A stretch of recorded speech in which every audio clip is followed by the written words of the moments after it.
Hechos capítulo 4, versículo 31 al 35, versión Reina Valera 1960. Cuando hubieron orado, el lugar en donde estaban congregados tembló, y todos fueron llenos del Espíritu Santo, y hablaban con denuedo la palabra de Dios. Y la multitud de los que habían creído era de un corazón y un alma, y ninguno decía ser suyo propio nada de lo que poseía, sino que tenían todas las cosas en común. Y con gran poder los apóstoles daban testimonio de la resurrección del Señor Jesús, y abundante gracia era sobre todos ellos.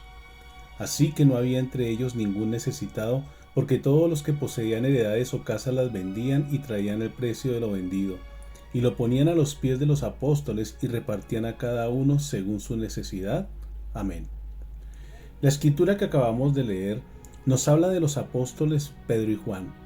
Ellos se encontraban predicando la palabra al pueblo y fueron rodeados por los sacerdotes que venían acompañados por el jefe de la guardia del templo y los saduceos. Estos se encontraban muy molestos porque anunciaban en Jesús la resurrección de entre los muertos.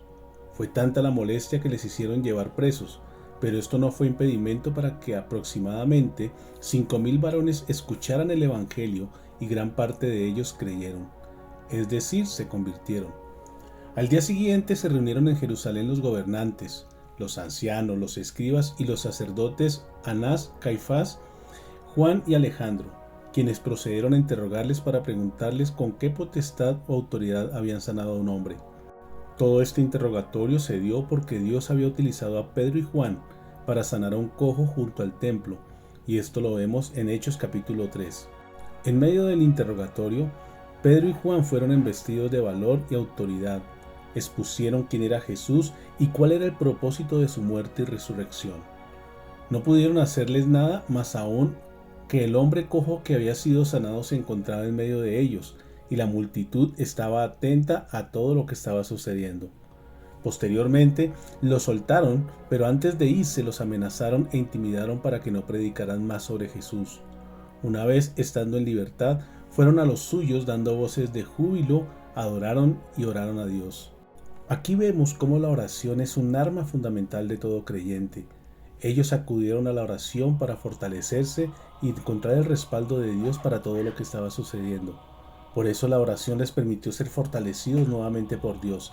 El libro de Hechos capítulo 4 versículo 31 dice: Cuando hubieron orado, el lugar en que estaban congregados tembló, y todos fueron llenos del Espíritu Santo y hablaban con denuedo la palabra de Dios. Esta es la forma como debemos actuar en nuestras vidas en medio de las pruebas, en medio de las tribulaciones y las dificultades de la vida. La oración se convierte en un arma poderosa para evitar hundirnos en la desesperanza de la vida. La oración les permitió estar despreocupados por las cosas materiales. Esto debido a que cuando estamos en constante oración solo importa nuestra vida espiritual, nuestra relación con Dios, y las cosas materiales pasan a un segundo plano en nuestras vidas. Recuerda que Dios sabe qué cosas necesitamos, como lo dice el Evangelio de Mateo capítulo 6 versículo 8. No os hagáis pues semejantes a ellos, porque vuestro Padre sabe de qué cosa tenéis necesidad antes que vosotros le pidáis. La oración les permitió ser llenos de gran poder y autoridad para predicar la palabra de Dios. El libro de Hechos capítulo 2 versículo 42 dice: Y perseveraban en la doctrina de los apóstoles, en la comunión unos con otros, en el partimiento del pan y en las oraciones. No dudes en predicar la palabra de Dios. Ella ha traído libertad a tu vida. También la oración les llenó de alegría y gozo para servir con amor sincero al prójimo.